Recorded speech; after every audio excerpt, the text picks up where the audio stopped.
Hai semua, apa kabar nih? Hari ini Layar Tancap akan menceritakan sebuah film yang berjudul Hypercube. Menurut gue pribadi, ini film termasuk film yang emang nguras otak gitu loh. Dan sequelnya juga ada 3, tapi hari ini gue mau berfokus pada sequel yang kedua, yaitu Hypercube. Oke, tanpa berlama-lama langsung aja nih.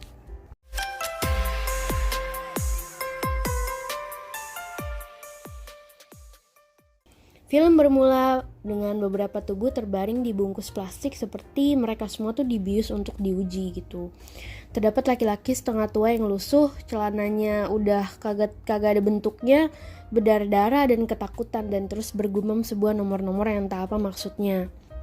Ia mencari kopernya dan ternyata di dalam koper itu tuh nggak ada apa-apa. Scene berlanjut, terbangunnya wanita bernama Kate di ruangan kubus. Kate merasa aneh nih, ia tidak ingat kenapa dia ada di ruangan tersebut, dan kemudian ia menemukan laki-laki bernama Simon. Simon terbangun dan langsung menyergap Kate, dan langsung menutup mulut Kate dan menodongkan pisau dan memastikan bahwa Kate itu tuh seorang diri. Suara aneh pun berbunyi, ada nada laki-laki baru. Jadi semacam laki-laki itu tuh berpindah gitu dengan cepat, dan Kate kemudian semacam mengikutinya dan kehilangan Simon, dan Kate tidak menemukan lelaki tersebut. Kate kemudian menemukan seorang perempuan ketakutan berkacamata. Kate menenangkannya, namanya Sasha, dia buta. Kemudian datang laki-laki bernama Jerry, dia tuh berkacamata. Kemudian Jerry menomori ruangan keempatnya yang dia masukin. Nah terus Kate semacam merasa aneh, padahal Jerry bilang sudah sejam ia memasuki ruangan. Nah terus karena menurut Jerry setiap ruangan tuh punya 6 pintu atau portal, dan entah gimana dia selalu berakhir di ruangan yang sama sebelum bertemu Kate gitu loh. Tiba-tiba sesuatu berbunyi yang membuat Sasha ketakutan, dan Kate menuntun Sasha untuk pindah ke ruangan bersama Jerry. Jerry menemukan lelaki yang di scene awal tergantung dengan gesper, yang mana itu lebih kayak mau bunuh diri ya, mau suicide gitu. Dan dibantu laki muda yang tadi berpindah-pindah tempat tadi tuh. Terus juga Simon datang dan mereka semua membantu lelaki tersebut untuk turun. Simon menemukan identitas lelaki tersebut. Diketahui ia bernama Kolonel Thomas, yang mana merupakan seorang militer. Nah ini Max namanya. Max berkata bahwa Kolonel tuh kerja di Pentagon. Pentagon itu merupakan kantor utama Angkatan Bersenjata Amerika Serikat. Pentagon semacam markas besar Departemen Pertahanan, dan salah satu teman Max bekerja di sana dan ia membantu memecahkan kode. Max berasumsi itulah alasan mengapa ia bisa di sini. Kemudian lagi-lagi ada bunyi aneh seperti kubus itu sedang bergerak gitu, dan datanglah wanita tua yang aneh menanyakan shower di mana. Woi, lu lagi genting-genting nanya shower. Simon memaksa kolonel yang sekarat untuk berdiri gitu loh. Kate yang baik hati dan peduli langsung tidak setuju dengan perlakuan Simon yang kasar terhadap kolonel. Nah, tiba-tiba ada guncangan nih, tapi bukan gempa. Simon merasa kolonel tahu akan sesuatu dan memaksa dia yang sekarat untuk bicara gitu. Kolonel ini berkata yang pertama tuh ia punya nomor. Tiba-tiba ruangan seakan-akan tuh terdorong dan semakin kecil. Mereka segera keluar dari ruangan tersebut. Kolonel malah memborgol tangannya sendiri ke tangga. Ia tidak mau dibantu Simon, dan Simon kemudian memutuskan untuk pergi. Tapi tidak dengan Kate. Kate berusaha untuk membantu kolonel melepaskan rantai yang sengaja dikaitkannya itu. Tapi kolonel memang ingin bunuh diri dan menelan kunci borgol tersebut. Sinar aneh semakin mendekat dan menghanguskan koper milik kolonel. Tapi Kate masih berusaha menyelamatkan kolonel. Sinar semakin erat dan menghanguskan kaki kolonel. Kate kemudian kayak takut gitu loh, dan segera naik ke atas. Tapi kolonel tetap memegang kaki Kate. Mereka semua memasuki ruangan per ruangan, dan Jerry menomorinya. Tiba-tiba Jerry berkata bahwa ia tuh yang mendesain pintu panel yang di sini. Ida merupakan freelance untuk sebuah subkontraktor. Nah, seakan-akan tuh kelihatan gitu loh, kayak Jerry menyembunyikan sesuatu. Nah, Simon langsung menanyakan ia dengan banyak pertanyaan, tapi Jerry tuh juga nggak tahu tempat apa ini. Jerry hanya bisa menyimpulkan tempat ini merupakan sebuah eksperimen prototype yang dia nggak tahu untuk apa sebenarnya, tapi ada rumor ini tuh untuk quantum teleportation. Mrs. Spelling aneh tuh tiba-tiba mengatakan Tesseract. Kemudian mereka semua menyadari mereka berada di Tesseract atau Hypercube, yaitu sebuah analogi tempat 4 dimensi dari kubus. Ruangan yang berulang, ruangan yang berlipat seperti sebuah teleportasi lah. Aduh, apaan ini? Kemudian Jerry menggambarkan Hypercube secara sederhana. Max berasumsi kalau mereka semua tuh berada di video games yang mana semuanya tuh terekam. Jerry menemukan sebuah angka yang tertulis di atas sebelumnya, itu tuh udah nggak ada. Max menemukan perempuan cantik bergaun merah di ruangan sebelah dan Max segera ke sana. Betapa mengejutkannya bahwa di ruangan tersebut tuh nggak ada gravitasi ternyata. Jerry dan Simon membuka bajunya dan celananya dan mengikatkan menjadi tali yang panjang untuk membantu Mrs. Pelly dan Sasa turun ke ruangan tersebut. Diketahui bahwa wanita tersebut tuh bernama Julia. Mereka bertujuan mengingat-ingat kapan terakhir mereka berada sebelum ada di tempat ini, yang mungkin bisa menemukan alasan kenapa mereka bisa ada di sini. Mereka saling mengungkapkan identitas mereka, terus tinggal di mana dan bekerja apa. Kayak si Jerry ini dia tinggal di Lincoln, Nebraska. Dia tuh sudah kawin, dia tuh seorang engineer. Terus ada Kate, dia ingat bahwa dia tuh sebenarnya sedang mengendarai sebuah mobil dari rumah sakit ke rumahnya. Nah, Kate itu seorang psikoterapis.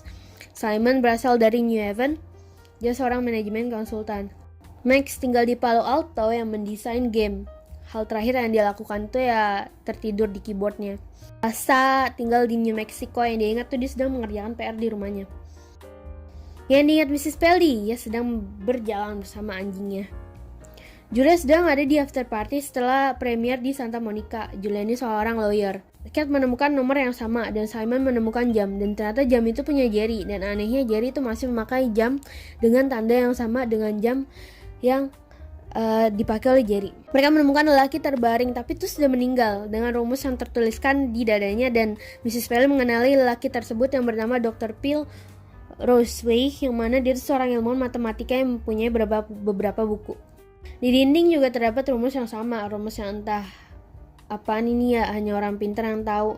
Akhirnya hasil dari rumus tersebut sama aja, angkanya tuh 60659. Kate mencatat nomornya di tangannya, siapa tahu berarti sesuatu. Mrs. Pelly yang pikun tiba-tiba memanggil anjingnya yang bernama Aizen. Menurut Max itu merupakan nama yang aneh gitu.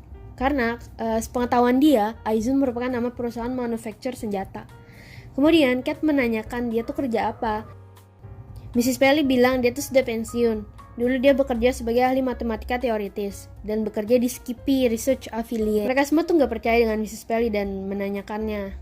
Tiba-tiba Mrs. Pelly itu menyebut nama Alex Trask dan tidak percaya atas apapun pendapat Alex Trask. Faktanya Alex Trask merupakan hacker yang sangat terkenal. Dan Jerry juga masih nggak percaya adanya Alex Trask. Mrs. Pelly dan Simon masing-masing mereka tuh melihat bayangannya sendiri gitu, dan teruntuk Simonnya, dia tuh melihat dirinya sendiri itu menusuk dirinya dan terbunuh oleh sesuatu yang mengerikan sehingga kepalanya terlepas.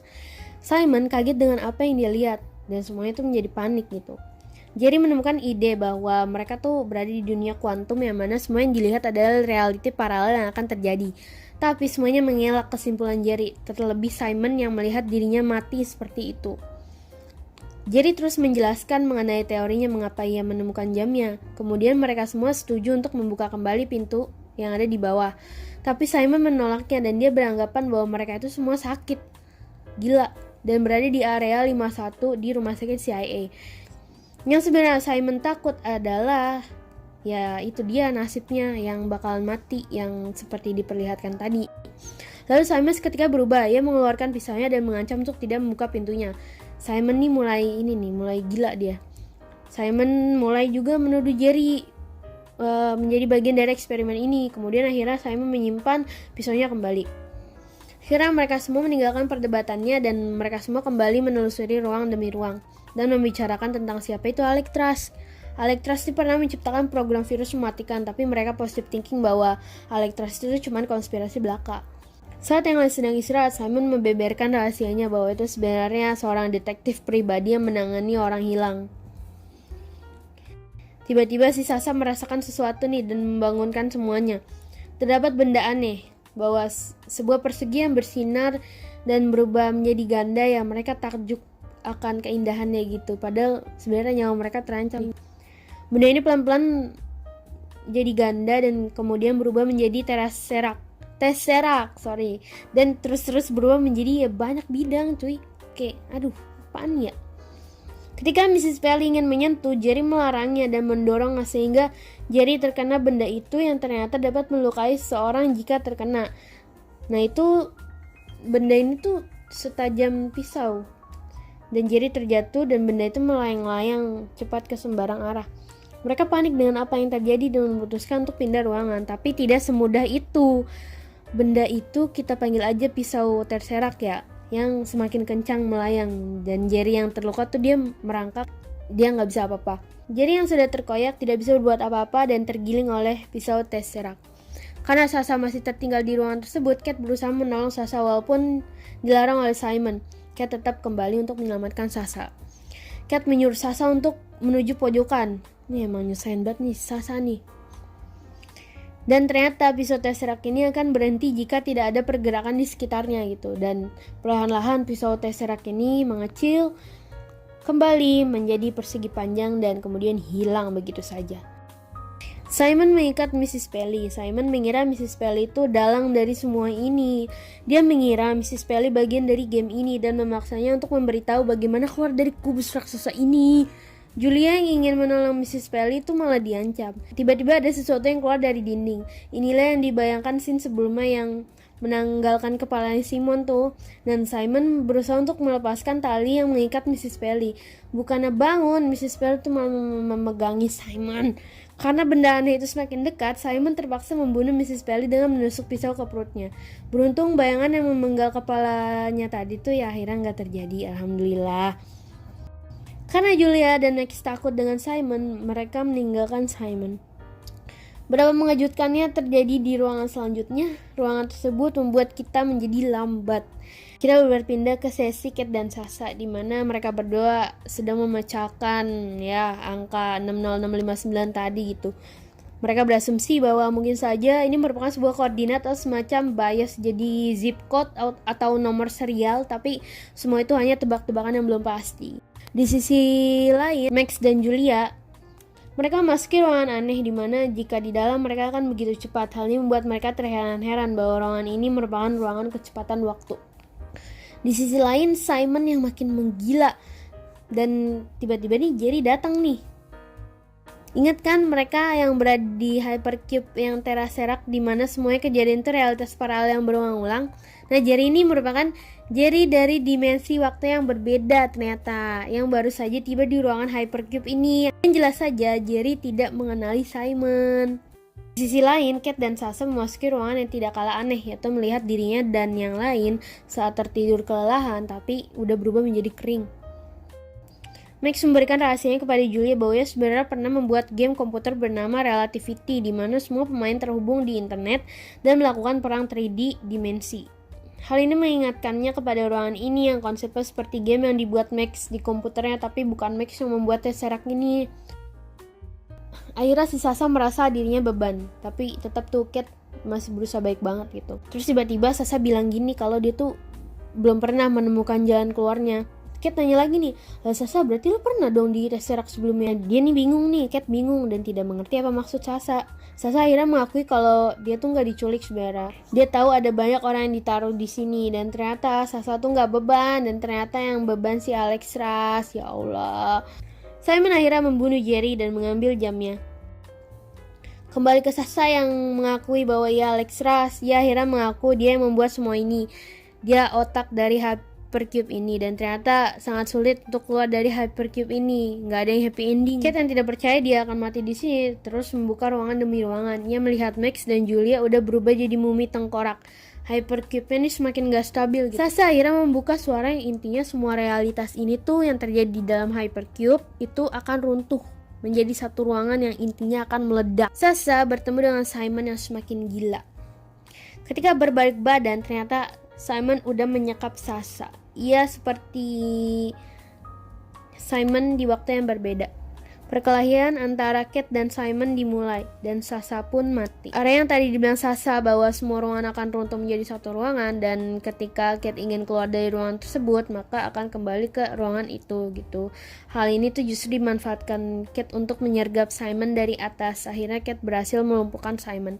Akhirnya Kate tersadar bahwa 60659 itu merupakan waktu kadaluarsanya dari Hypercube dan akan meledak pada waktu tersebut, yaitu jam 6:06 detik ke 59, dan perlahan-lahan semua ruangan tuh runtuh gitu. Nah ini mulai runtuh nih. Ruangan mulai runtuh perlahan menjadi satu lubang di bawah. Jam berdetak, Kate menunggu waktu yang tepat. 1, 26.55. Tepat pada jam 6:06 ke 59, Kate loncat ke lubang tersebut. Kate terjatuh di air, di mana ada banyak orang di sekelilingnya nih dan membantu Kate berdiri. Nah, Kate mengembalikan kalung Sasha. Yang mengejutkannya lagi adalah Kate malah ditembak mati. Tamat.